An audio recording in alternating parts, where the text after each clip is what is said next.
Bonjour à tous, bienvenue à la leçon 3 du cours de création et de traitement d'images numériques avec Photoshop intitulé Gestion de la couleur dans Photoshop. À la fin de cette leçon, vous serez capable d'appliquer des couleurs unies, des motifs, mais aussi des dégradés à vos créations. Dans Photoshop, il existe différentes manières d'appliquer de la couleur aux éléments présents dans le document. Nous allons voir plus précisément l'outil pinceau, ici, l'outil pot de peinture et l'outil dégradé. D'abord, l'outil pinceau. Sachez que les outils d'application de couleurs fonctionnent avec cette palette en bas à gauche de couleurs de premier plan et de couleurs d'arrière-plan. La couleur appliquée est celle au-dessus appelée couleur de premier plan. Nous avons en dessous la couleur d'arrière-plan à portée de main que nous pouvons utiliser facilement en changeant l'ordre. Et pour changer l'ordre, il faut cliquer sur cette double flèche ou encore appuyer la touche X du clavier. Pour utiliser l'outil pinceau, il faut sélectionner le pinceau et le calque sur lequel nous voulons appliquer la couleur. On va par la suite passer sur notre élément afin d'appliquer la couleur, comme vous le voyez ici. Donc, cette application peut ne pas être très juste. On peut utiliser les options de l'outil pinceau afin d'ajuster ses valeurs. On va annuler cette action. On fait Alt, CTRL, Z. Comme tout autre outil, l'outil pinceau dispose de certaines options. Nous allons voir parmi ces options les options principales, à savoir le sélecteur de forme, le mode de fusion et l'opacité.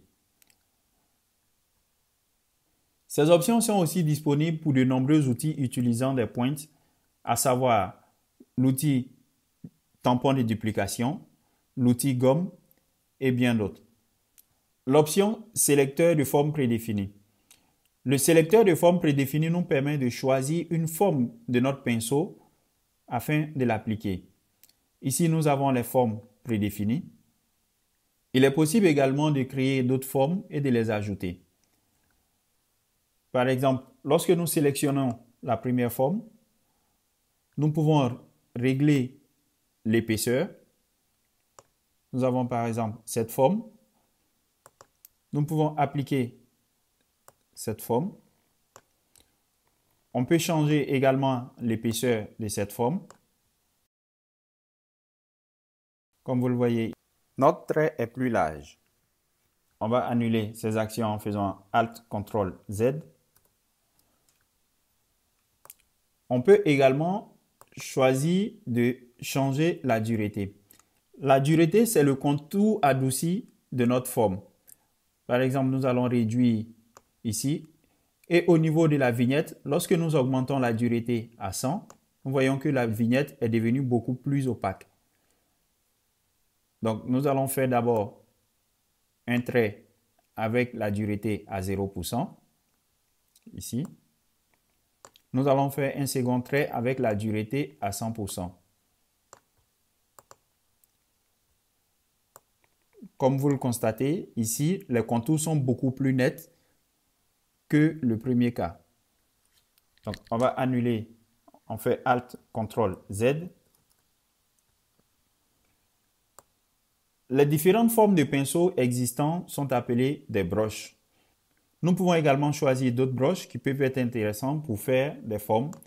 Par exemple, nous pouvons dessiner de l'herbe en choisissant cette broche. On va par exemple dessiner de l'herbe sur du bitume. Donc, dans vos créations, vous pouvez dessiner de l'herbe ou décider de renforcer de l'herbe dans une zone donnée en fonction de vos besoins. Comme vous le constatez ici, nous avons dessiné de l'herbe sur le bitume. Donc, on va annuler, on fait Alt, CTRL, Z.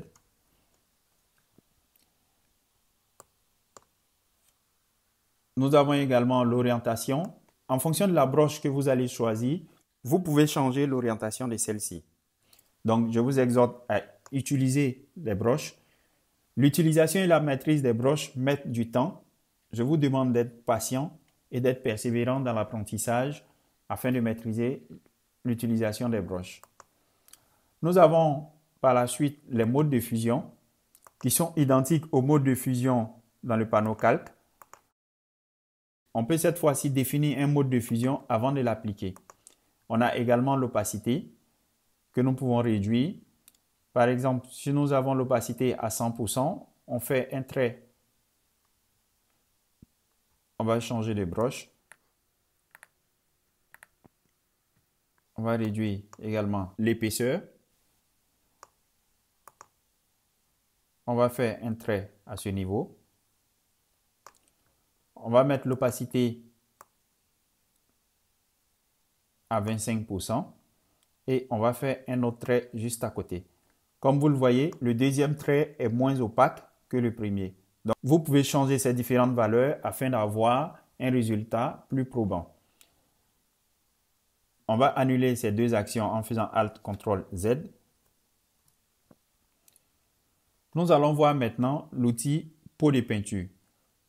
On va sélectionner l'outil pot de peinture, ici.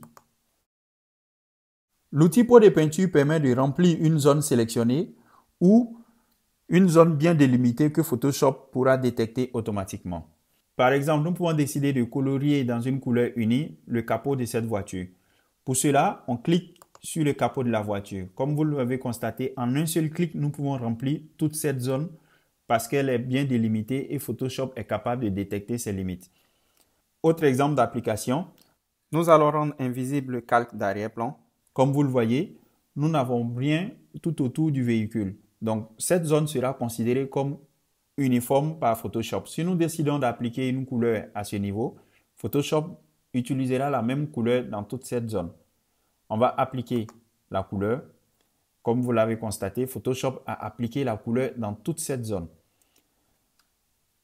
On va annuler en faisant Alt CTRL Z. On va rendre visible notre arrière-plan. Pour faciliter l'application de la couleur, vous pouvez utiliser les outils de sélection pour délimiter la zone. Par exemple, l'outil lasso polygonal. Nous allons délimiter cette zone.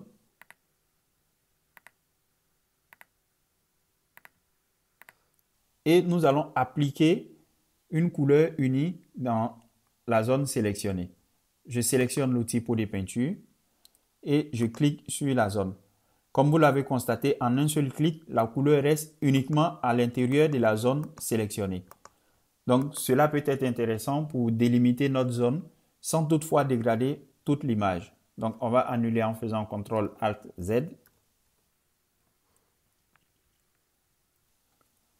Une autre option de l'outil pot de peinture qui peut être intéressante, on peut décider soit d'appliquer la couleur de premier plan ou d'appliquer des motifs. Lorsque nous activons les motifs, nous avons les motifs prédéfinis à ce niveau. Donc, vous pouvez sélectionner un motif ou encore juste à ce niveau, nous avons des options qui nous permettent d'accéder aux différents motifs et de faire des actions sur les motifs. On a tout à fait en dessous les motifs qui sont rangés par catégorie que vous pouvez afficher et sélectionner. Par exemple, nous allons sélectionner papier couleur. Il va nous demander de remplacer les motifs existants par la nouvelle catégorie ou de l'ajouter. Vous pouvez décider de remplacer ou encore d'ajouter. Dans mon cas, je vais ajouter. Donc, je peux sélectionner un motif. Par exemple, je vais sélectionner ce motif et je vais cette fois-ci appliquer ce motif sur la portière. Comme vous le constatez, le motif a été appliqué dans cette zone bien délimitée que Photoshop a pu détecter. Donc, vous pouvez ainsi appliquer des motifs à vos différentes créations en respectant ces règles et en utilisant les options existantes. Nous savons maintenant comment appliquer de la couleur avec l'outil pinceau et l'outil pot de peinture. Comment sélectionner ces couleurs? Il existe également différentes techniques pour sélectionner les couleurs à appliquer dans notre document. Comme nous l'avons dit plus tôt, la couleur appliquée par défaut est la couleur de premier plan. Pour appliquer la couleur d'arrière-plan, il faut intervertir ces deux couleurs. Il est possible de sélectionner une couleur pour l'appliquer dans notre document. Pour cela, nous allons utiliser l'outil pipette. Donc, avec l'outil pipette, nous pouvons sélectionner une couleur dans ce document. On peut décider, par exemple, de sélectionner cette couleur rouge. Lorsqu'on fait un clic, on copie cette couleur. Comme vous le voyez, elle a été copiée dans le premier plan. On peut visualiser cette couleur en maintenant le clic gauche. Comme vous le constatez, nous avons la couleur précédente en dessous et la couleur actuelle sélectionnée au-dessus. Donc, on peut changer cette couleur, sélectionner la couleur que nous voulons dans notre plan. On va décider d'appliquer ce rouge, par exemple. Donc, nous avons maintenant le rouge dans notre premier plan. On peut, avec l'outil pot de peinture, appliquer cette couleur à cette zone. On va l'appliquer. Comme vous l'avez constaté, on peut appliquer cette couleur dans cette zone. Une autre technique pour copier la couleur est de cliquer dans la case de premier plan ou d'arrière-plan. Lorsqu'on clique dans la case de premier plan ou d'arrière-plan, nous avons ce panneau qui s'ouvre. Dans ce panneau, nous avons ici la barre des couleurs et nous avons les différentes nuancées de cette couleur, mais également des valeurs de teinte, saturation, luminosité, les valeurs également en rouge, vert, bleu, en labs et en CMJN de la couleur sélectionnée. On a également la valeur exacte décimale de cette couleur. Nous pouvons déplacer ce curseur et sélectionner un nuancé de cette couleur dans le panneau de gauche. Une fois sélectionné, nous avons les différentes valeurs. On peut ajouter cette valeur au nuancé. On peut accéder à la bibliothèque, cliquer sur OK ou sur Annuler pour annuler. À ce niveau, nous avons la couleur précédente de notre premier plan. Comme vous le voyez ici, nous avons notre premier plan ici.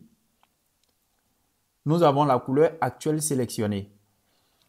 Donc, nous avons ces deux panneaux qui nous indiquent des anomalies. Le premier au-dessus indique que cette couleur ne peut pas être imprimée. Donc, nous avons une proposition de couleur proche de celle sélectionnée qui est capable d'être imprimée. Donc, pour la sélectionner, il vous suffit de cliquer là-dessus.